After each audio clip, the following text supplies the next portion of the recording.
Good evening mga kasigaw. Si Carl ulit to. Pasensya na kung hindi ko pa naitutuloy yung kasunod na mga nangyari sa akin. Dito muna tayo sa present time. Dami kasi nangyari sa akin, pati sa family ko. Lalo na nitong last June and July.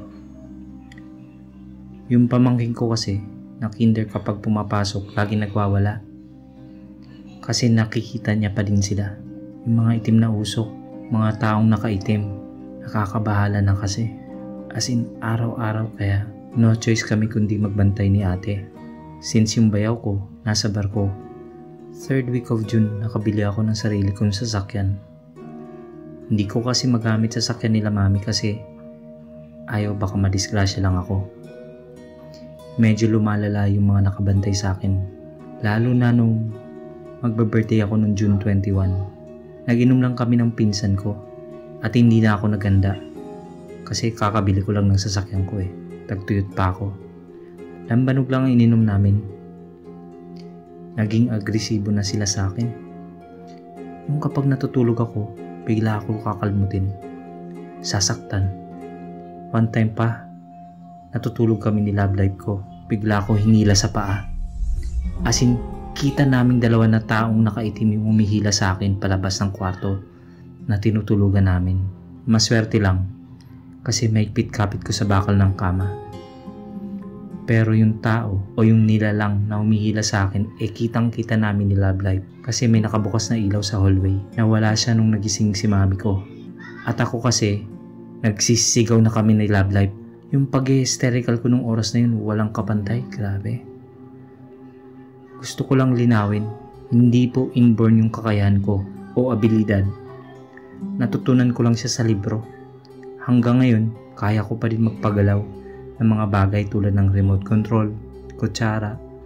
Pero nitong nakaraan, napapagalaw ko na kahit mga upuan namin, mga pinto ng kwarto, mga baso.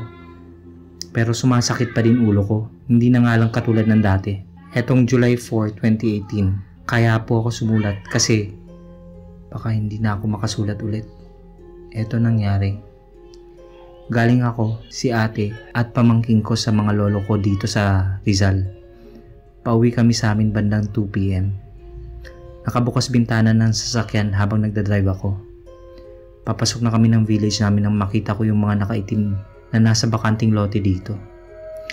Binilisan ko yung pagmamaneo ko. Pero hyper sila nung oras na yun. Walang halong biro.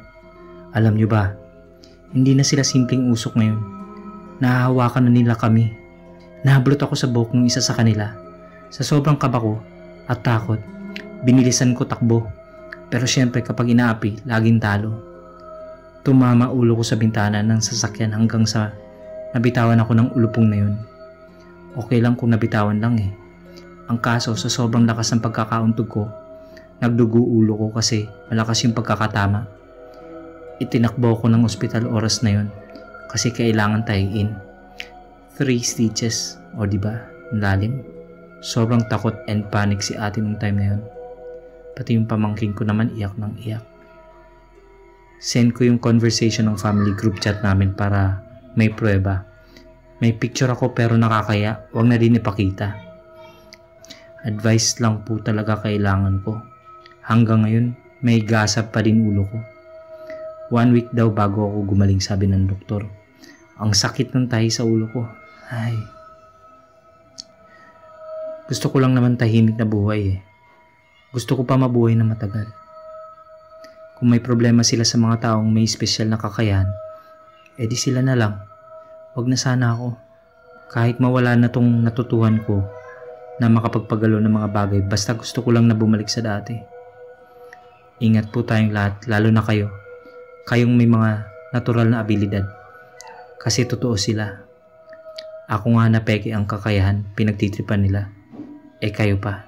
Naghahanda na kasi sila sa laban. Kaya iba yung pag-iingat po. Sa susunod, itutuloy ko na ulit yung kwento ko kung makakasurvive pa rin ako. Kung gusto mong updated ka sa lahat ng bagong videos, click na ang subscribe button at notification bell. Maaari ka ring makatulong sa channel sa pagpunta sa Patreon page, yung link nasa description kung saan pwede ka magpadala ng pera sa channel. Maski $1 or 50 pesos per month napakalaking tulong na po.